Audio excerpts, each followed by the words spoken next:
Coffee बिन होइन रे कुरा नयाँ चेरी भित्र सिधो स्वादको छ माया फ्लावरबाट फ्रुट रातो रंग आयो लेया लेया भित्र कफीको स्वाद छायो पास कफी सिक्दै जाऊ चेरीदेखि कपसम्म यात्रा पाऊ बुढुबाईबाट ज्ञानको बाटो बेटर कफी सुरु आजैबाट हो Passa Coffee Podcast एपिसोड 4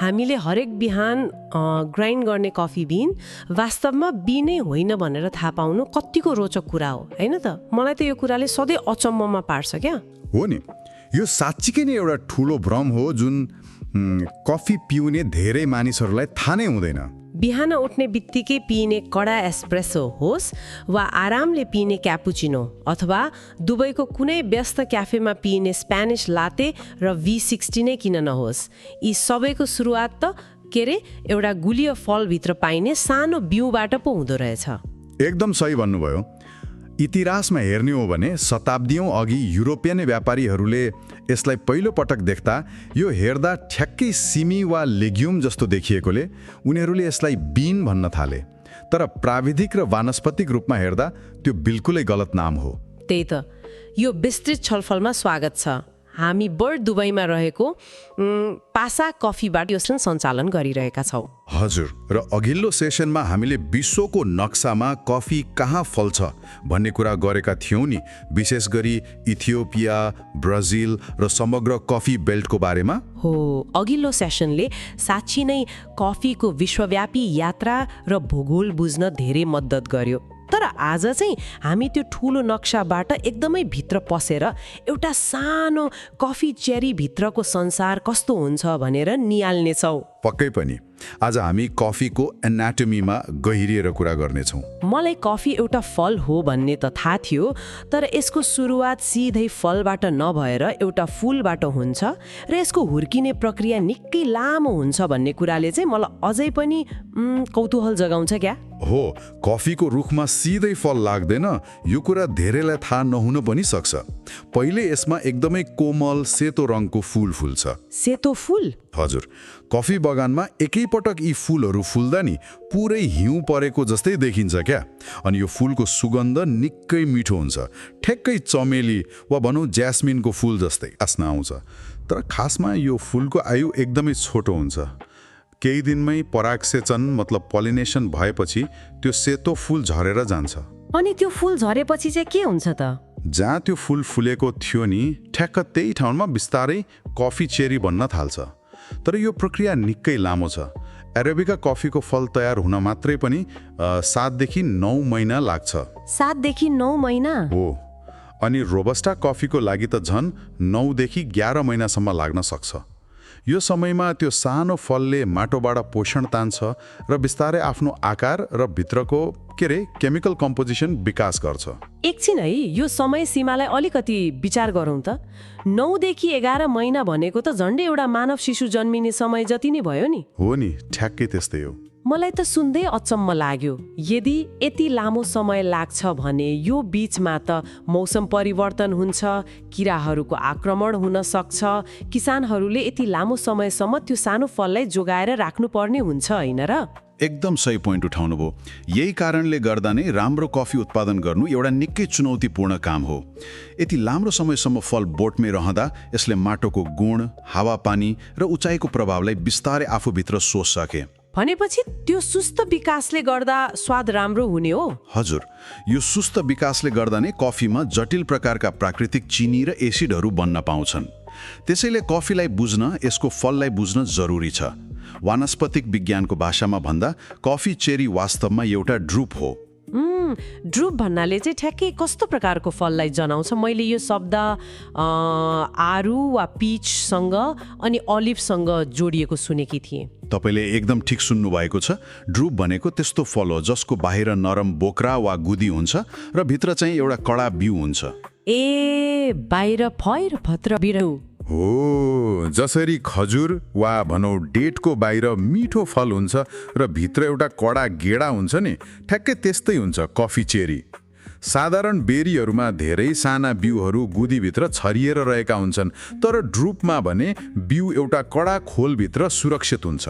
भनेपछि हामीले रोस्ट गर्ने कुरा वास्तवमा त्यही फलभित्रको कडा बिउ मतलब सिड पो रहेछ। एकदम। यो कुरा बुझेपछि कफीमा आउने ब्लुबेरी वा सिट्रस जस्ता स्वादहरू कहाँबाट आउँछन् भनेर बुझ्न धेरै सजिलो भयो क्या। किनकि फलको बिउ भएपछि त्यसमा फलफुलको जस्तो प्राकृतिक सुगन्ध वा फ्रुटी नोट्स आउनु त स्वाभाविक नै भयो नि, होइन? पक्कै पनि कफीको दानाले आफूलाई घेरेर राख्ने फलको गुणहरू सोसेको हुन्छ। अब त्यो कफी चेरीभित्र के हुन्छ भनेर तह तह वा भनौँ लेयर बाई लेयर खोतलेर हेरौँ न त। एउटा कफी चेरीमा मुख्यतया 6वटा तहहरू हुन्छन्। बाफ्रे, एउटा सानो फलभित्र 6वटा तह, यो त निकै जटिल संरचना रहेछ। बाहिरबाट हेर्दा त यो एउटा साधारण रातो फल जस्तो मात्र देखिन्छ नि त। हो, बाहिरबाट हेर्दा सिम्पल देखिन्छ। त्यसो भए बाहिरी तहबाट नै सुरु गरौँ न। यसले कफीको अन्तिम स्वादमा कसरी प्रभाव पार्छ? सबैभन्दा पहिलो तह हो बाहिरी बोक्रा वा आउटर स्किन। यो बोक्राको रङले फल पाकेको छ कि छैन भनेर जनाउँछ। पाकेको मतलब राइप चेरी सामान्यतया गाढा रातो र कहिलेकाहीँ पहेँलो रङको हुन्छ। ए, पहेँलो पनि हुन्छ र? हुन्छ नि। र यो कुरा एकदम याद राख्नुपर्छ कि पाकेको चेरीले मात्र कफीमा प्राकृतिक गुलियोपन र सफा स्वाद वा क्लिन फ्लेभर ल्याउँछ। यो तहको मुख्य काम भनेको भित्री फललाई बाहिरी वातावरणबाट जोगाउनु हो। यो सुन्दा मलाई दुबईको बजारको याद आयो क्या। जसरी हामी बजारमा जाँदा काँचो आँप वा खजुर भन्दा राम्ररी पाकिएको र रङ चढेको आँप वा बेरीहरू छान्छौँ नि, कफीमा पनि ठ्याक्कै त्यस्तै हुने रहेछ। एकदम सही उदाहरण दिनुभयो। तर एउटा कुरा नि, जस्तै केरा वा आँपलाई त हामी काँचै टिपेर घरमा ल्याएर पकाउन पनि सक्छौँ नि, कि कफीको चेरीलाई पनि त्यसरी नै काँचै टिपेर पछि पकाउन मिल्दैन र?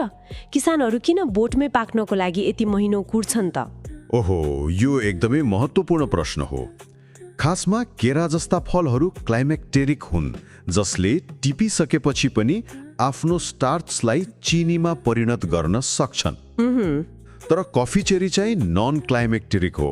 यसको मतलब रुखबाट टिपिसकेपछि यसमा चिनीको मात्रा बढ्दै बढ्दैन। ए, टिपियो कि त्यसको विकास रोकिने रहेछ? हो, यदि काँचो वा हरियो चेरी टिप्यो भने त्यसमा भएको क्लोरोजेनिक एसिड र अन्य अमिला तत्त्वहरू त्यस्तै रहन्छन्, जसले गर्दा कफीको अन्तिम स्वाद एकदम टर्रो, अमिलो वा घाँस जस्तो मतलब ग्रासी आउँछ।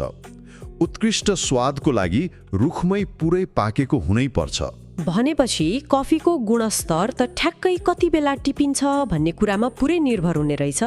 राम्रो कफीको लागि किसानहरूले हातैले एउटा एउटा गरेर गाढा रातो चेरी मात्र किन टिप्छन् भन्ने कुरा अब प्रष्ट भयो। अनि यो बोक्राको मुनि चाहिँ के हुन्छ त? बोक्राको ठिक मुनि नरम फलको तह हुन्छ, जसलाई पल्प भनिन्छ। यो तहमा प्राकृतिक चिनी वा नेचुरल सुगर्स र पानी प्रशस्त मात्रामा हुन्छ। आँपको गुदी जस्तै? तर यो आँप वा खजुर जस्तो धेरै बाक्लो र रसिलो त हुँदैन, तैपनि यसमा हुने गुलियोपनले भित्रको बिउको विकासमा निकै ठुलो भूमिका खेल्छ। वाउ, यहीँनिर मलाई एउटा कुरा जोड्न मन लाग्यो। धेरै मानिसहरूलाई लाग्छ कि ब्ल्याक कफी भनेको सधैँ तितो र कडा मात्र हुन्छ। हजुर, तर राम्रो गुणस्तरको ब्ल्याक कफी पिउँदा त्यसमा अचम्मको मिठास हुन्छ नि त। त्यो प्राकृतिक मिठास वास्तवमा यही पल्पमा भएको चिनीको कारणले पो आउने रहेछ, होइन त? धेरै हदसम्म हो। कफीको बोटले माटोबाट लिएको पोषणलाई चिनीमा परिणत गरेर यही पल्पमा जम्मा गर्छ र पछि त्यो मिठास बिउभित्र पुग्छ।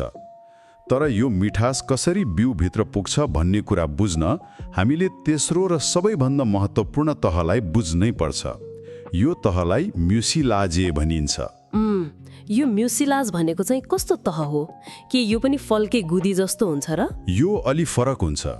यो बिउलाई घेरेर राख्ने एउटा एकदमै टाँसिएको, बाक्लो र गुलियो तह हो। यसमा पेक्टिन र चिनीको मात्रा धेरै हुन्छ। टाँसिएको भनेपछि? यसलाई खजुरभित्रको एकदमै टाँसिने र पारदर्शी भागसँग तुलना गर्न सकिन्छ। कफीको प्रोसेसिङ र अन्तिम स्वादको लागि यो तहलाई एकदम की लेयर मानिन्छ। यदि यो त्यति धेरै टाँसिएको हुन्छ भने त किसानहरूले बिउलाई बाहिर निकाल्न पक्कै पनि धेरै सङ्घर्ष गर्नुपर्छ होला नि। यो म्युसिलेजले कफीको प्रोसेसिङमा चाहिँ कसरी भूमिका खेल्छ त? मैले सुनेकी थिएँ कि कफीलाई सुकाउने विभिन्न तरिकाहरू हुन्छन्। हो, किसानहरूले यो टाँसेको म्युसिलेजलाई कसरी व्यवस्थापन गर्छन् वा कसरी हटाउँछन् भन्ने कुराले नै कफीको स्वाद पूर्ण रूपमा परिवर्तन हुन्छ। मुख्यतया 3 प्रकारका प्रोसेसिङ हुन्छन्। पहिलो हो नेचुरल प्रोसेस। नेचुरल प्रोसेसमा चाहिँ के गरिन्छ त? नेचुरल प्रोसेसमा टिपिएका चेरीहरूलाई पानीले नपखालिकन सिधै घाममा सुकाइन्छ। यसको मतलब बाहिरी बोक्रा, पल्प र त्यो टाँसेको म्युसिलेज सबै बिउसँगै सुक्छन् क्या? फलसँगै सुकाइन्छ। हो, झन्डै 3 देखि 4 हप्तासम्म फल सुक्दै जाँदा फलमा भएको चिनी र सुगन्धित तत्त्वहरू बिस्तारै बिउभित्र प्रवेश गर्छन्। तर एकछिन है, यदि हामीले कुनै पनि भिजेको रसिलो फललाई महिनौसम्म घाममा यत्तिकै छोडिदियौँ भने त त्यो कुहिने वा त्यसमा ढुसी आउने डर हुँदैन र? यसरी सुकाउँदा त्यो कसरी एउटा उत्कृष्ट कफी बन्न सक्छ? तपाईले एकदमै प्राविधिक चुनौतीलाई औल्याउनु भयो। यो सुकाउने काम त्यति सजिलो छैन नि। ढुसी नआओस् र फल नकुहियोस् भनेर किसानहरूले ती चेरीहरूलाई रेज्ड बेड्स मतलब अग्लो जालीदार ओछ्यानमा राख्छन्, जसले गर्दा तलबाट पनि हावा छिर्न सकोस्। ए, हावा वारपार होस् भनेर? हजुर। साथै उनीहरूले हरेक 1-2 घण्टामा चेरीहरूलाई हातेले पल्टाइरहनुपर्छ। यदि थोरै मात्र पनि गल्ती भयो वा ओसिलोपना रह्यो भने कफीमा कुहिएको जस्तो वा फर्मेन्टेड स्वाद आउँछ। तर सही तरिकाले सुकाइयो भने नि यसको स्वाद एकदमै फ्रुटी, स्वीट, भारी र ठ्याक्कै बेरी जस्तो आउँछ। भनेपछि त्यो सुकाउने अवधिभरि फलको सम्पूर्ण चरित्र बिउले सोच्ने रहेछ। यो त निकै जोखिमपूर्ण तर मिठो परिणाम दिने तरिका पो रहेछ। एकदमै। अनि अर्को प्रोसेस नि, जसलाई वास्ट प्रोसेस भनिन्छ, त्यसमा चाहिँ के हुन्छ? वास्ट प्रोसेस एकदमै फरक छ। यसमा टिपिएको चेरीलाई मसिनमा हालेर बाहिरी बोक्रा र पल्प निकालिन्छ। तर त्यो टाँसिएको म्युसिलेज अझै पनि बिउमै हुन्छ क्या?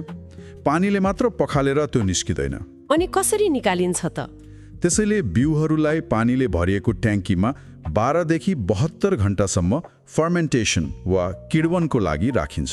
फर्मेन्टेसन भनेपछि यहाँ ब्याक्टेरिया र यीस्टको प्रयोग हुन्छ। यो त दही वा चीज बनाए जस्तै कुरा भयो नि, होइन र? ठ्याक्कै त्यस्तै हो। पानीभित्र रहेका प्राकृतिक सूक्ष्म जीवहरू मतलब माइक्रोब्सले त्यो गुलियो म्युसिलेजलाई खाएर पगालिदिन्छन्। यो प्रक्रियाले म्युसिलेजको टाँसिने गुणलाई तोड्छ। त्यसपछि मात्र त्यसलाई सफा पानीले पखालेर सुकाइन्छ। ए, यसरी बोक्रा र फललाई पूर्ण रूपमा हटाएर सुकाउँदा स्वादमा चाहिँ कस्तो फरक पर्छ त? हल्को प्रभाव नहुने भएकोले नि वास्ट प्रोसेसले कफीको बिउभित्र प्राकृतिक रूपमै रहेका गुणहरू जस्तै माटोको प्रभाव, उचाइको प्रभावलाई बाहिर ल्याउँछ। यसले गर्दा कफीको स्वाद एकदमै क्लिन, ब्राइट, फ्लोरल र सिट्रसी मतलब कागती वा सुन्तला जस्तो अनि चिया जस्तै हल्का हुन्छ। कति फरक स्वाद है! एउटा चाहिँ एकदमै फलफुल जस्तो भारी र बाक्लो, अर्को चाहिँ चिया जस्तो सफा र हल्का। हो नि। अनि यी दुईको बीचमा पनि कुनै तरिका छ कि? मैले हनी प्रोसेस भन्ने नाम पनि सुनेकी थिएँ। हो, तेस्रोलाई हनी प्रोसेस भनिन्छ। यसमा बोक्रा र पल्प त निकालिन्छ, तर सुकाउने क्रममा त्यो चिप्लो म्युसिलाजलाई पुरै पखालेर नफालिकन केही भाग बिउमै टाँसिएकै अवस्थामा सुकाइन्छ। हनी प्रोसेस भनेपछि यसमा कतै मह त मिसाइदैन नि, होइन? पटक्कै मिसाइदैन। त्यो म्युसिलाज सुक्दै जाँदा मह जस्तै चिपचिपे र सुनौलो रङको देखिने भएकोले मात्र यसलाई हनी प्रोसेस भनिएको हो। ए, रङ र टेक्सचरले गर्दा पो रहेछ। हजुर। अनि कति प्रतिशत म्युसिलेज बाँकी राखिएको छ भन्ने आधारमा यसलाई व्हाइट, येलो, रेड वा ब्ल्याक हनी पनि भनिन्छ। यसरी तयार पारिएको कफीको स्वाद एकदमै ब्यालेन्स्ड वा सन्तुलित हुन्छ। यसमा वास्ट कफीको जस्तो केही सफापन पनि हुन्छ र नेचुरल कफीको जस्तो गुलियोपन र बाक्लोपन पनि हुन्छ। यो त एकदमै महत्त्वपूर्ण जानकारी भयो। यो सुन्दा मलाई एउटा कुरा प्रश्न भयो कि यी नेचुरल, वास्ट र हनी प्रोसेस मध्ये कुनै पनि प्रक्रिया आफैमा राम्रो वा नराम्रो चाहिँ होइन रहेछ। हो नि। यो त केवल तपाईलाई कस्तो स्वाद मनपर्छ भन्ने कुरामा भर पर्ने रहेछ। एकदमै सही कुरा गर्नुभयो। यो पूर्णतया व्यक्तिगत स्वाद, कुन तरिकाले कफी बनाइँदैछ र कस्तो मुड छ भन्ने कुरामा भर पर्छ। कफीमा कुनै कडा नियम छैन, मात्र फरक अनुभवहरू छन्।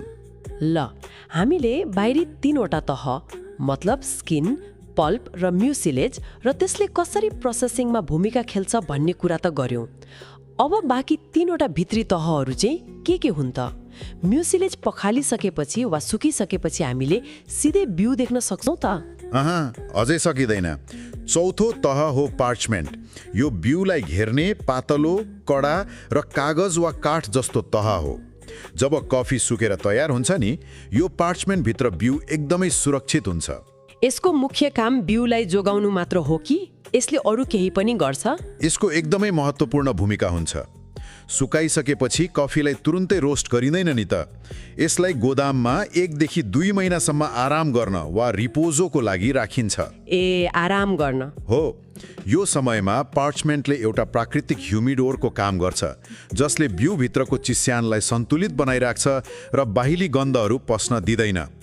कफीलाई अर्को देशमा निर्यात गर्नुभन्दा ठिक अगाडि मात्र ड्राई मिलमा मेसिनको सहायताले यो कडा बोक्रा फुटाइन्छ। भनेपछि यो त एउटा प्राकृतिक प्याकेजिङ जस्तै पो रहेछ, जसले कफीलाई ताजा राख्न मद्दत गर्छ। यो फुटाइसकेपछि चाहिँ हामीले ग्रीन बिन देख्न पाउँछौं त? देखिन्छ, तर त्यहाँ अझै एउटा 5औं तह बाँकी हुन्छ, जसलाई सिल्भर स्किन भनिन्छ। अझै एउटा तह? हजुर, यो एउटा एकदमै पातलो झिल्ली जस्तो तह हो जुन ग्रीन कफी मतलब काँचो कफीको बिउमा टपक्क टाँसिएको हुन्छ। यो ठ्याक्कै बदामको बोक्रा जस्तै हुन्छ। मैले कतै सुनेकी थिएँ कि रोस्टरीमा कफी रोस्ट गर्दा उडेर जाने भुस जस्तो कुरा हुन्छ, जसले धेरै फोहोर पनि बनाउँछ। के त्यो यही सिल्भर स्किन हो त? ठ्याक्कै त्यही हो। कफीले जब उच्च तापक्रममा मसिनमा भुटिन्छ नि, दानाभित्रको पानी बाफ बनेर उड्छ र दाना फुल्छ। त्यति बेला यो पातलो सिल्भर स्किन फुटेर उडेर जान्छ, जसलाई कफीको भाषामा च्याफ भनिन्छ। कस्तो रोचक! अब अन्तिम र 6औं तह त पक्कै पनि हामीले चिनेको कफी बिन नै होला, हैन? हो, 6औं र सबैभन्दा भित्रको तह हो ग्रीन बिन वा सीड। यो बीजको मुख्य भाग हो जसलाई हामी रोस्ट गर्छौं। सामान्यतया एउटा चेरीभित्र 2वटा बिउहरू एकअर्कातिर फर्किएर बसेका हुन्छन्। 2वटा बिउसँगै टाँसिएर हुर्किने भएकोले नै होला कफीको दानाको एक तर्फको भाग चेप्टो वा फ्ल्याट र अर्को तर्फ गोलो हुन्छ। एकदम सही अवलोकन। तर यहाँनिर कफीको संसारको एउटा रोचक कुरा म तपाईलाई सोध्छु है त। सोध्नुस् न। एउटा कफी चेरीभित्र सामान्यतया 2वटा सिड्स हुन्छन्, जसले गर्दा तिनीहरू चेप्टो हुन्छन्। तर कहिलेकाहीँ प्राकृतिक रूपमै एउटा चेरीभित्र 2वटाको सट्टा एउटा मात्र बिउ बन्छ। त्यस्तो अवस्थामा त्यो बिउ चेप्टो नभएर पुरै गोलो आकारमा हुर्किन्छ। त्यसलाई के भनिन्छ होला? ओहो, यो त मैले सुनेकी थिएँ। के त्यसलाई पीबेरी भनिन्छ? एकदम सही, त्यसलाई पीबेरी भनिन्छ। यो एक प्रकारको प्राकृतिक म्युटेसन हो जुन लगभग 5% कफी चेरीहरूमा मात्र हुन्छ। पीबेरी हेर्दा निकै रोचक हुन्छ। यसको गोलो आकारले गर्दा रोस्टिङ मसिनभित्र यो एकदमै समान रूपमा गुड्छ र रोस्ट हुन्छ। मैले बजारमा पीबेरीलाई निकै महँगो र प्रिमियम भनेर बेचेको देखेकी छु। के यो गोलो हुँदैमा अरू कफी भन्दा उत्तम हुने हो र? यो मानिसहरूमा रहेको एउटा भ्रम मात्र हो। पीबेरी दुर्लभ पक्कै हो, तर यो आफैमा सधैँ उत्तम हुन्छ भन्ने चाहिँ छैन। हो र? हो नि, यसको स्वाद पनि त्यही माटो, प्रोसेसिङ र रोस्टिङमै भर पर्छ। गोलो हुँदैमा स्वाद जादुमी तरिकाले राम्रो हुने होइन। भनेपछि नाम सुन्दा वा आकार देख्दा जति विशेष लागे पनि अन्तिममा कुरा स्वाद र गुणस्तरमै आएर टुङ्गिन्छ। अब यी सबै प्राविधिक कुराहरूलाई हाम्रो दैनिक जीवनसँग जोडेर हेरौँ न त। विशेष गरी दुबई जस्तो ठाउँमा जहाँ मानिसहरू दिनौ विभिन्न प्रकारका कफी पिउँछन्, यी कुराहरूलाई कसरी बुझ्न सकिन्छ? यसलाई केही परिदृश्यहरूमा हेरौँ। मानौ कोही शुक्रबार घरमा आराम गरिरहेको छ। उसले इथियोपियन नेचुरल कफीको V60 बनाउँदैछ। त्यति बेला कपबाट आउने त्यो सुगन्धित, मिठो र फ्रुटी स्वाद त्यो त्यही नेचुरल प्रोसेसिङले गर्दा आएको हो, जहाँ फलको बोक्रा बिउसँगै सुकेको थियो। सुन्दै आनन्द आउने दृश्य। अनि कामको दिनमा नि? मानौ सोमबारको व्यस्त दिन छ। कसैलाई कामको बीचमा एउटा बलियो तर स्मुथ कफी चाहिएको छ। उसले क्याफेमा गएर क्यापुचिनो वा स्पेनिश लाटे अर्डर गर्छ। हजुर। यसमा दुधसँग मिसिएको कफीको त्यो चकलेटी र सन्तुलित स्वादले आनन्द दिन्छ नि। यसको लागि प्राय वास्ड वा हानी प्रोसेस्ड कफीको प्रयोग गरिएको हुन्छ, जसले दुधसँग मिलेर काम गर्छ र अमिलोपनले दुधलाई बिगार्दैन। अनि यदि कोही बोलगोबारीको कुनै क्याफेमा साथीसँग ब्ल्याक कफी पिउँदैछ भने नि साथीले कफी चाख्छ र सोध्छ यो ब्ल्याक कफीमा त चिनी नहाले पनि फलफुलको जस्तो मिठो स्वाद कसरी आयो? हो, त्यति बेला जवाफ दिन सकिन्छ, किनभने कफी वास्तवमा एउटा फलको बिउ हो र यो कफी नेचुरल वा हनी प्रोसेसबाट तयार पारिएको हुन सक्छ, जसले गर्दा त्यो फलको प्राकृतिक मिठास र सुगन्ध बिउभित्रै सुरक्षित भएर बसेको छ। कस्तो रमाइलो है! जब मानिसहरूलाई यो कुरा थाहा हुन्छ, कफी पिउने अनुभव नै पूर्ण रूपमा परिवर्तन हुन्छ जस्तो लाग्छ मलाई। जसले घरमै कफी बनाउनुहुन्छ वा कफीको बारेमा अझै जान्न चाहनुहुन्छ नि, उहाँहरूको लागि म एउटा सानो प्रायोगिक अभ्यास वा प्र्याक्टिकल एक्सर्साइजको सुझाव दिन चाहन्छु। कस्तो अभ्यास? यदि सम्भव छ भने दुईवटा फरक कफी किन्नुहोस्, एउटा नेचुरल प्रोसेस्ड र अर्को वास्ड प्रोसेस्ड। सकेसम्म एउटै तरिकाले, जस्तै V60 वा फ्रेन्च प्रेसमा दुवै कफी बनाउनुहोस्। पहिले ब्ल्याक कफ चाख्नुहोस्, अनि तिनीहरूको सुगन्ध, मुखमा लाग्ने बाक्लोपन वा बडी, ताजगी वा एसिडिटी, गुलियोपन, फलफुलको स्वाद र कफी पिएपछिको स्वाद वा आफ्टर टेस्ट तुलना गर्नुहोस्। यो साइड बाई साइड टेस्टिङले तपाईलाई प्रोसेसिङको भिन्नता स्पष्ट रूपमा देखाउनेछ। यो एकदमै उत्कृष्ट अभ्यास हो। किताबमा पढेर वा सुनेर भन्दा पनि आफैले चाखेर कफीको बारेमा धेरै कुरा सिक्न सकिन्छ। ल, आजको यो गहन छलफललाई बिस्तारै समेटौँ। हामीले आज धेरै कुरा गर्यौँ। म छिटो सम्झनको लागि एउटा सानो फ्ल्यास कार्ड जस्तो दोहोऱ्याउँछु ल। हुन्छ, एकदम राम्रो। सबैभन्दा पहिला लेयर्स वा तहहरू, आउटर स्किन वा बाहिरी बोक्रा, त्यसपछि पल्प जहाँ प्राकृतिक चिनी हुन्छ, अनि म्युसिलेज त्यो चिप्लो गुलियो तह, हजुर। त्यसपछि पार्चमेन्ट जसले बिउलाई जोगाउँछ, अनि सिल्भर स्किन जुन रोस्ट गर्दा उड्छ, र अन्त्यमा ग्रीन बिन हामीले रोस्ट गर्ने बिउ। अनि सबैभन्दा महत्त्वपूर्ण कुरा म्युसिलेजको भूमिका हो त नि। यही टाँसिने गुलियो तहलाई कसरी व्यवस्थापन गरिन्छ भन्ने कुराले नै कफी नेचुरल मतलब घाममा पुरै सुकाउने वा वास्ड पखालेर किण्वन गर्ने वा हनी प्रोसेस हुने कुरा निर्धारण गर्छ। एकदमै राम्रोसँग सार खिच्नुभयो। आजको सम्पूर्ण छलफलको मुख्य उद्देश्य नै यही हो।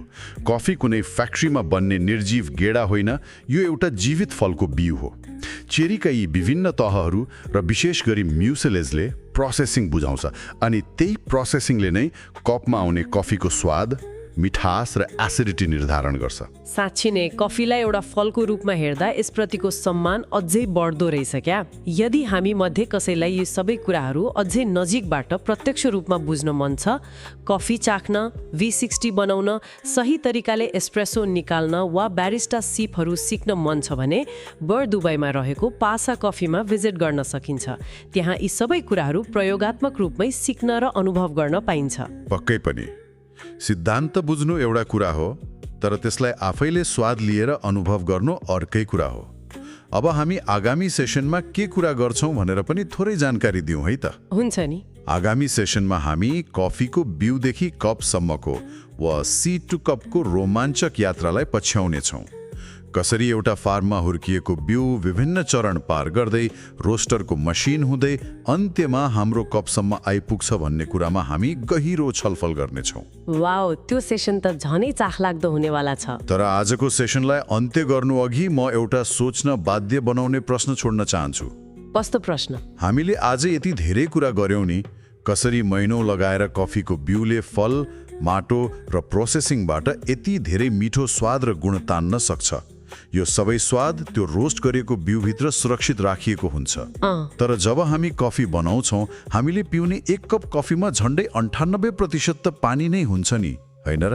हो नि, पानी बिना त कफी बन्दैन। त्यसो भए सोच्नुहोस् त, त्यो बिउभित्र यति धेरै दुःखले सुरक्षित राखिएको स्वादलाई हामीले प्रयोग गर्ने पानीको रसायन वा केमिस्ट्री, त्यसमा भएका खनिजहरू वा पानीको तापक्रमले कसरी परिवर्तन गर्ला? ओहो, के गलत पानी प्रयोग गर्दा किसानले महिनौं लगाएर बनाएको त्यो उत्कृष्ट स्वाद पुरै नष्ट हुन सक्छ? यो त साँच्चै गम्भीर कुरा हो। हामी सधैँ कफीको दानाको मात्र कुरा गर्छौँ, तर 98% पानीको गुणस्तरले त्यो स्वादलाई कसरी बाहिर निकाल्छ वा बिगार्छ भन्ने त मैले सोचेकै थिएन क्या। यसबारेमा आगामी सेसन अघि विचार गर्दै गर्नुहोला। पानीले कफीको स्वादमा जादु पनि गर्न सक्छ र त्यसलाई बर्बाद पनि गर्न सक्छ। पक्कै पनि, यो त एकदमै गहिरो कुरा भयो। राम्रो कफीको सुरुवात सचेतनाबाट हुन्छ। आजको यस ज्ञानवर्धक सेसनको लागि धेरै धन्यवाद। कफी बिन होइन रे कुरा नयाँ, चेरी भित्र सिध हो स्वादको छ माया। फ्लावरबाट फ्रुट रातो रङ्ग आयो, लेया लेया भित्र कफीको स्वाद छायो। पास कफी सिक्दै जाऊ, चेरीदेखि कपसम्म यात्रा पाऊ। डुबाईबाट ज्ञानको बाटो, बेटर कफी सुरु आजैबाट हो। Passa Coffee Podcast. Episode 4